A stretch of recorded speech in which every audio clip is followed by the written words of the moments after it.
السلام علیکم ناظرین، میں ہوں محمد زبیر اور آج میں آپ کو سناؤں گا دو بھائیوں کی کہانی۔ دو بھائی گاؤں میں رہا کرتے تھے، ساتھ کام کیا کرتے تھے، ایک دوسرے سے بے انتہا محبت کرتے تھے، ایک دوسرے کے گھر میں آنا جانا اور ایک دوسرے کی چیزوں کو استعمال کر لینا ایک معمول کی بات تھی۔ پھر دونوں بھائیوں کی شادی ہو گئی۔ شادی کے بعد دونوں بھائیوں کی بیویاں اتفاق سے ایسی آئیں کہ وہ بھی ان بھائیوں کی طرح آپس میں بہنوں کی طرح رہا کرتی تھی۔ زندگی بہت اچھی گزر رہی تھی، دونوں کے بچے ہوئے، بچے آپس میں کھیلا کرتے تھے، بچے ایک دوسرے کے گھر میں آیا جایا کرتے تھے، کھا پی لیا کرتے تھے، ایسا لگتا تھا کہ ایک ہی گھر ہے، ایک ہی فیملی ہے۔ ایک دن دونوں بھائیوں میں کسی دن اختلاف ہو گیا اور اختلاف بڑھتے بڑھتے لڑائی جھگڑے پر اتر آیا۔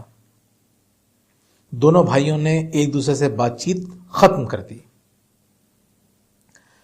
چھوٹا بھائی بڑے بھائی سے اس قدر ناراض ہوا کہ دونوں بھائیوں کے گھروں کے بیچ میں جو راستہ جا رہا تھا اس میں اس نے ایک نہر کھود دی تاکہ بچے یہاں پہ نہ آ سکیں۔ بڑے بھائی نے جب یہ صورتحال دیکھی تو اس کو شدید غصہ آیا۔ اس نے کہا کہ یہ اس نے کیا حرکت کر دی، اس نے نہر کھود دی۔ اس نے مزدوروں کو بلایا اور ان سے کہا کہ مجھے راتوں رات اس جگہ ایک دیوار کھڑی کروانی ہے۔ وہ اگر یہ چاہتا ہے کہ میں اور میرے بچے وہاں نہ جائیں تو میں یہ چاہتا ہوں کہ مجھے اس کی شکل بھی نظر نہ آئے۔ آج کے بعد میں اس کی شکل بھی دیکھنا نہیں چاہتا۔ مزدور آیا، مزدور نے بتایا کہ اتنا خرچہ ہوگا اور راتوں رات دیوار کھڑی ہو جائے گی۔ اس نے کہا جتنے پیسے چاہیے مجھ سے لو، لیکن آج رات یہ کام ہو جانا چاہیے۔ مزدور گیا، سامان لے کر آیا اور کہا آپ آرام سے سو جائیے، جب آپ صبح اٹھیں گے تو آپ کو دیوار کھڑی ہوئی نظر آئے گی۔ وہ اندر چلا گیا۔ رات بھر اس کو کھٹ پٹ کی آوازیں آتی رہیں، مزدور کام کرتے رہے۔ جب وہ صبح اٹھ کے باہر آیا تو غصے سے اس کا چہرہ سرخ ہو گیا۔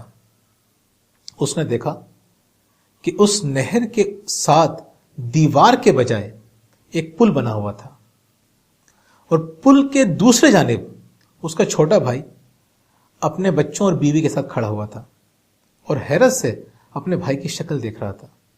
اس نے آنکھوں میں آنسو بھر لا کر اپنے بھائی کو دیکھا اور بیوی بچوں سمیت سیدھا اپنے بھائی کے پاس آیا اور گلے لگ گیا اور معافی مانگنے لگا۔ اس نے کہا مجھ سے بہت بڑی غلطی ہو گئی، میں نے بہت گھٹیا کام کیا اور آپ نے عظمت کا مظاہرہ کر دیا، مجھے معاف کر دیجئے، آئندہ میں ایسی کبھی حرکت نہیں کروں گا۔ بڑے بھائی نے اس کو گلے لگا دیا۔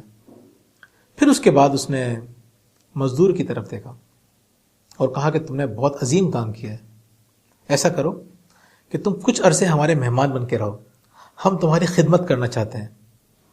ہم تو ٹوٹ چکے تھے، ہم تو ختم ہو چکے تھے، ہمارا تعلق تو ختم ہو چکا تھا، ہماری طاقت تو بڑھ چکی تھی، تم نے آ کے ہمیں جوڑ دیا، دوبارہ مضبوط کر دیا۔ اس مزدور نے کہا نہیں، میں یہاں نہیں رک سکتا، مجھے ابھی اور پل بنانے بھی جانا ہے۔ ہم رشتوں میں دیواریں کھڑی کر دیتے ہیں، ہمیں دیواریں نہیں پلوں کی ضرورت ہے۔ پل بنانے کے لیے ہمیں کیا کرنا پڑے گا؟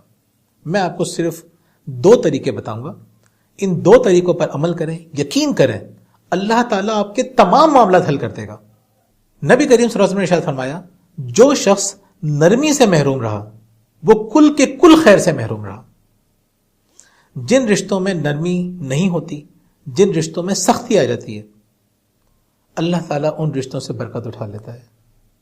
یعنی نبی کریم صلی اللہ علیہ وسلم ارشاد فرما رہے ہیں کہ جو شخص نرمی سے محروم رہا وہ کل کے کل خیر سے محروم رہا۔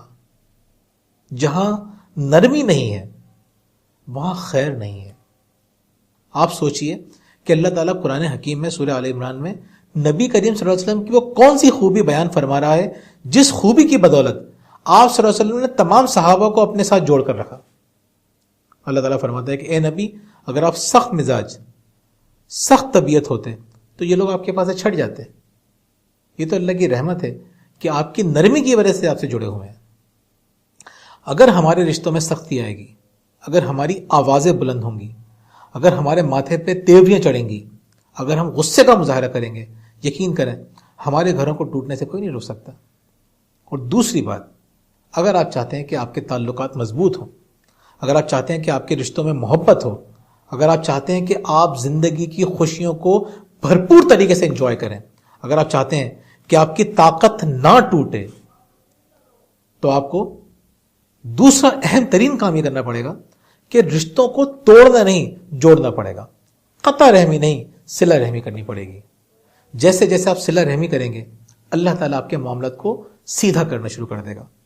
تو اگر آپ چاہتے ہیں کہ آپ کے رشتوں میں محبت رہے، توازن رہے، خوبصورتی رہے، تو آپ کو چاہیے کہ نرمی کا مظاہرہ کیجیے، دوسرے نمبر پہ صلہ رحمی کیجیے، اللہ تعالیٰ آپ کے تمام معاملات کو بہتر کر دے گا۔